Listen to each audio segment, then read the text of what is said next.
Study IQ IAS, अब तैयारी हुई अफोर्डेबल। नमस्कार दोस्तों पूरे मिडिल ईस्ट में इस समय जो भी कुछ चल रहा है वो काफ़ी ज़्यादा चिंताजनक है। इजराइल, हमास, ईरान, हिजबुल्ला, इनसे रिलेटेड डेली बेसिस पर आप खबर देखते रहते होंगे। लेकिन मैं आपको बता दूं, असली न्यूज़ ईरान और इजराइल के अंदर चल रही है। वहाँ के सोशल मीडिया में बताया ये जा रहा है कि लोग स्पेकुलेट कर रहे हैं, लोगों के द्वारा अंदाज लगाया जा रहा है कि हो सकता है शायद ईरान ने सैटरडे की रात को अंडरग्राउंड न्यूक्लियर टेस्ट करवाया होगा। ये आप देख सकते हो खबर, did Iran conduct underground nuclear test on Saturday night, measured earthquake in region suggest. क्योंकि लंबे समय से ये आशंका थी कि यहाँ पर ईरान जो है लगा हुआ है न्यूक्लियर वेपन डेवलप करने के लिए। तो क्या ऐसा हुआ है, इसके बारे में देखेंगे, और साथ ही साथ प्रेजेंट में स्थिति क्या है, यहाँ पर इजराइल का डायलेमा क्या है, इस पूरे मामले को लेकर काफ़ी कुछ आपको जानने को मिलेगा इस वीडियो में। चलिए आगे बढ़ते हैं, लेकिन उससे पहले मैं आप सबको ये भी बता दूं, आप में से जो भी लोग 2025 हो, 26, 27 कोई भी यूपीएससी की तैयारी कर रहे हैं, इसका जो लिंक है वो कमेंट सेक्शन में दिया हुआ है, वहां पर जाइए और यूज करना है आपको ये कोड अंकित लाइव, ताकि आप मैक्सिमम डिस्काउंट के साथ इन बैचेस को ले सकें। और इसके अलावा अगर आप एमसीक्यूज अटेम्प्ट करना चाहते हैं तो मेरे इंस्टा पेज पर जाइए, वहां पर स्टोरीज में जितने भी एमसीक्यूज हैं उसको भी आप अटेम्प्ट कर पाएंगे। तो चलिए शुरुआत करते हैं और सबसे पहले ये देखते हैं कि एग्जैक्टली हुआ क्या है, हम इसके बारे में चर्चा क्यों कर रहे हैं। मैं आपको बता दूं, अभी 5 अक्टूबर की रात को, सैटरडे नाइट को, अर्थक्वेक मॉडरेट इंटेंसिटी का अकर हुआ ईरान में भी और इजराइल में भी। यहां पर बताया जा रहा है कि जो दोनों की टाइमिंग का डिफरेंस था वो बहुत कम था, और इसी सिचुएशन में लोग अचानक से सोशल मीडिया पर कई जगह प्रेडिक्ट करने लग गए कि क्या यहां पर न्यूक्लियर टेस्ट तो कंडक्ट नहीं किया गया है। मैं आपको बता दूं, ये जो अर्थक्वेक आया है इसका एपीसेंटर, सबसे पहले जो अर्थक्वेक आया वो ईरान के अंदर, और इसका जो एपीसेंटर है जहां पर हुआ है, बताया जा रहा है कि ईरान में सेमनान प्रोविंस है। मैं आपको दिखाता हूं, ये ईरान का मैप आप देख सकते हो, और यहां पर अगर आप देखोगे ध्यान से, ये सेमनान प्रोविंस आपको देखने को मिलेगा, और वहीं पर एक जगह है अरदान, और वहां से लगभग 110 किलोमीटर की दूरी है तेहरान की, जो ईरान का कैपिटल है। तो जब ये अर्थक्वेक आया और इसका जो रिक्टर स्केल पर इंटेंसिटी था वो 4.5 था, तो कोई बहुत ज्यादा नहीं था, मॉडरेट किस्म का अर्थक्वेक था, और इसका जो ट्रेमर्स है वो आपका तेहरान में भी फील किया गया, ऐसा वहां पर लोगों के द्वारा बताया जा रहा है। फिर कुछ ही मिनटों के बाद बताया गया 12 बजे के आसपास करीब, आप देख सकते हैं यहाँ पर जो यूरोपियन मेडिटेरेनियन सेस्मिक सेंटर है, उन्होंने इसके बारे में रिपोर्ट किया कि बहुत ही लो इंटेंसिटी का जो अर्थक्वेक है वो इजराइल में भी ऑब्जर्व किया गया है। तो ये दोनों चीजों को जोड़कर वहां पर लोग अचानक से प्रेडिक्ट करने लग गए कि क्या ये अर्थक्वेक है या फिर न्यूक्लियर टेस्ट है। सोशल मीडिया पर किसी लोगों का ये कहना था कि नहीं, हो सकता है कि यहां पर न्यूक्लियर टेस्ट कराया गया होगा, अंडरग्राउंड न्यूक्लियर टेस्ट हो सकता है, क्योंकि अगर ओपन में हुआ होगा तो ऑब्वियस सी बात है यहां पर सैटेलाइट के माध्यम से तुरंत वो सारी चीजें ट्रैक हो जाएंगी।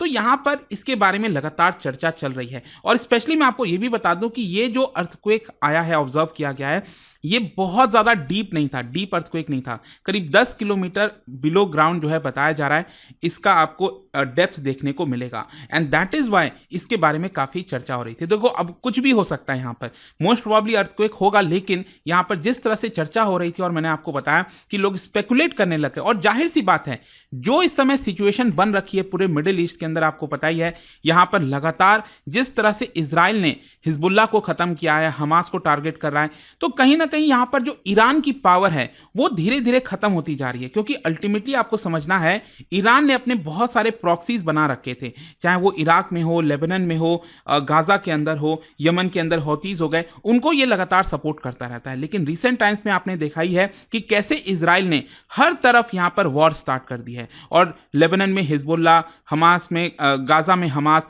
इन सबको यहां पर खत्म करने में लगा हुआ है। तो इसी की वजह से ईरान के पास कहीं ना कहीं ऐसा बताया जा रहा है कि लास्ट ऑप्शन है कि वो अपने आप को बचाना चाहता है तो न्यूक्लियर वेपन जल्द से जल्द डेवलप करे, एंड दैट इज वाई यहां पर जो मैं बोल रहा था कि इसके बारे में अचानक से चर्चा हो रही है, और इसी की वजह से जो पूरा कंट्रोवर्शियल न्यूक्लियर प्रोग्राम है वो वापस से फोकस में आ गया है। मैं आपको बता दूं, 2018 में यूएस ने ये जो पूरा एग्रीमेंट हुआ था JCPOA का, that is joint comprehensive plan of action, ये एक्चुअली ओबामा के समय पूरा किया गया था।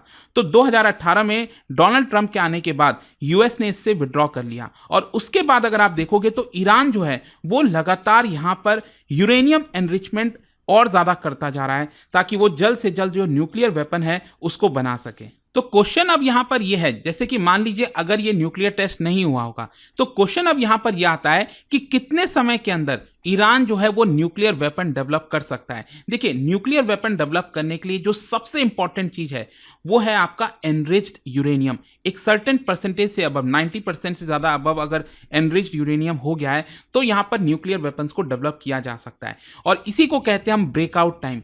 मतलब जो मैंने आपको बताया, न्यूक्लियर बॉम्ब बनाने के लिए जितना समय आपको चाहिए एनरिच्ड यूरेनियम तैयार करने के लिए, प्रोड्यूस करने के लिए, तो वो जो समय है उसको हम ब्रेकआउट टाइम बोलते हैं। तो बताया जा रहा था कि अभी तक ब्रेकआउट टाइम ईरान का मंथ्स में था, महीनों में गिना जा रहा था, लेकिन अब यहां पर अचानक से हफ्ते में गिना जा रहा है कि हो सकता है कि कुछ ही हफ्ते में ये ब्रेकआउट टाइम जो है वो ईरान क्रॉस कर लेगा।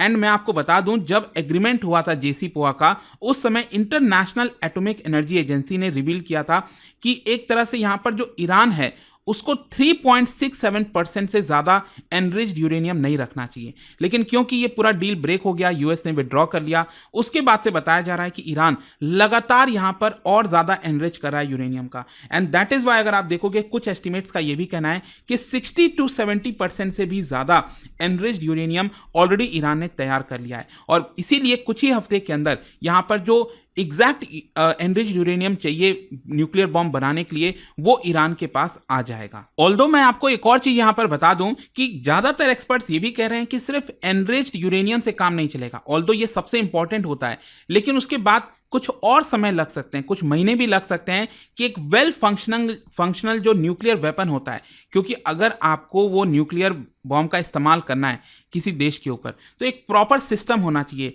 एक फंक्शनिंग न्यूक्लियर वेपन आपके पास होना चाहिए। तो एनरिच्ड यूरेनियम बनाने के बाद भी काफी सारा समय रहेगा यहां पर, जिसके बाद ही ईरान प्रॉपर न्यूक्लियर वेपन अपने हाथ में हासिल कर सकता है। ऑल्दो मैं आपको बता दूं, इन सारी चीजों के बीच में ईरान ने कभी भी इस चीज को एक्सेप्ट नहीं किया है। ईरान हमेशा से इसी चीज को मेंटेन करता आया है कि उसका जो न्यूक्लियर प्रोग्राम है वो सिर्फ पीसफुल पर्पस के लिए है, मतलब जो इलेक्ट्रिसिटी जनरेशन वगैरह होता है उसके लिए यहां पर वो सारी चीजें कर रहा है। लेकिन क्वेश्चन अब यहां पर आता है कि इजराइल के ऊपर क्या डायलेमा है, क्योंकि इजराइल ने हमेशा इस चीज को अपोज किया है। इजराइल का हमेशा से मानना रहा है कि ईरान के पास कभी भी न्यूक्लियर वेपन नहीं आना चाहिए। एंड दैट इज वाई अगर आप देखोगे तो इजराइल के अंदर जो ऑफिशियल्स हैं वो इस चीज को हिंट कर रहे हैं कि कहीं ना कहीं इजराइल कल के डेट में जो न्यूक्लियर फैसिलिटीज हैं ईरान के अंदर उसको डिस्ट्रॉय कर सकता है। और मैं आपको बता दूं, ईरान में अगर आप देखोगे दो सबसे इंपॉर्टेंट जगह है न्यूक्लियर फैसिलिटी से रिलेटेड। वैसे तो बहुत सारे हैं, ये आप ब्लू कलर में जो देख रहे हो ना, लाइट ब्लू कलर में, तो ये कई सारे हैं। तो यहां पर एक तो हो गया नतान्स, ये वाला जगह, और फोर्दो, ये दो बहुत इंपॉर्टेंट जगह बताया जा रहा है न्यूक्लियर फैसिलिटी से रिलेटेड, जो कि ईरान के लिए बहुत इंपॉर्टेंट है। तो मान लो अगर कल के डेट में इजराइल अटैक भी कर देता है, उनको डिस्ट्रॉय कर देता है, इसकी क्या गारंटी है कि ईरान ने और कहीं पर चीजों का सेटअप नहीं किया होगा, वो फर्दर न्यूक्लियर वेपन्स नहीं बना सकता। क्योंकि अगर आप एक बार इस तरह की चीजें कर देते हो तो हो सकता है कि ईरान यहां पर अपना जो पूरा प्रोग्राम है, न्यूक्लियर प्रोग्राम, उसको और तेजी से बढ़ा ले और जल्द से जल्द न्यूक्लियर वेपन्स हासिल कर ले। इनफैक्ट मैं आपको बता दूं, एक रिपोर्ट के आधार पर यह भी बताया जा रहा था कि यूएस का रिपोर्ट था, उसमें बोला गया कि जो रशिया है वो पूरा साथ दे रहा है ईरान का। तो ईरान को अगर कोई चीज की कमी है, किसी चीज की प्रॉब्लम आती है, तो मे भी शायद रशिया यहां पर उसकी मदद करेगा। एंड दैट इज वाई खतरा बताया जा रहा है कि ईरान के पास न्यूक्लियर वेपन आ सकता है। तो इसीलिए यहां पर इजराइल के ऊपर सबसे बड़ा डायलेमा यह है कि क्या इजराइल यहां पर उनके न्यूक्लियर फैसिलिटीज पर अटैक करे या ना करे, क्योंकि सबकी निगाह इस समय इजराइल के ऊपर है कि इजराइल का अगला कदम क्या होगा। क्या इजराइल यहां पर ऑयल टर्मिनल्स को डिस्ट्रॉय करेगा, क्या ऑयल रिफाइनरीज को खत्म करेगा, क्या करेगा एग्जैक्टली अभी तक नहीं पता। ऑल्दो मैं आपको यह बता दूं कि जो बाइडेन से जब पूछा गया कि अगर इजराइल ईरान के न्यूक्लियर साइट्स पर हमला करता है तो क्या आप उसको सपोर्ट करोगे, तो जो बाइडेन का साफ साफ कहना था कि नहीं, वो इस चीज को बिल्कुल भी सपोर्ट नहीं करेंगे। और जहां तक इजराइल के अंदर पब्लिक का सवाल है, तो देखो इजराइल के अंदर जो पब्लिक है वो इस चीज को काफी डिस्कस करती है।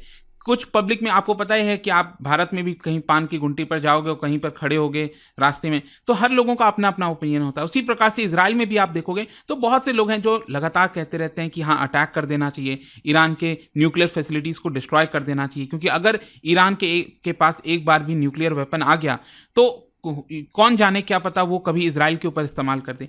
तो इस तरह की चीज़ें होती रहती हैं यहाँ पर डिस्कशन, लेकिन अब देखना होगा। तो आई होप कि आपको समझ में आ गया होगा कि यहाँ पर जो अंडरग्राउंड न्यूक्लियर टेस्ट को लेकर बातचीत हो रही थी, उससे रिलेटेड जितने भी पहलू थे मैंने आपको बता दिए। और जाने से पहले एक इंटरेस्टिंग क्वेश्चन, क्योंकि हम न्यूक्लियर वेपन्स की बात कर रहे हैं, क्या बता सकते हो इनमें से कौन से महान हस्ती ने प्रिडिक्ट किया था that nuclear technology is going to be very essential and not just in the power sector but for other societal use intended for betterment of life? आपको बताना है किसने ये कहा था। इसका राइट आंसर आप सबको पता है, मेरे इंस्टाग्राम पर तो मिलेगा ही, वहां पर अगर आप नहीं हो कोई बात नहीं, टेलीग्राम से ले सकते हैं इसका सही उत्तर। मैं कई सारे जो MCQs हैं वो यहाँ पर स्टोरीज में डालता रहता हूँ। अगर आपको PDF चाहिए तो टेलीग्राम पर आइए, अलग अलग सोशल मीडिया पर आप जुड़ पाओगे। और जैसा मैंने आपको बताया, अगर आप UPSC की तैयारी कर रहे हैं, कोई भी बैच चाहते हैं, you can simply use this code Ankit live to get maximum discount. And I hope की वीडियो आपको पसंद आया होगा। मिलता हूं आपसे next time. Till then, thank you very much, see you soon. Study IQ IAS, अब तैयारी हुई अफोर्डेबल।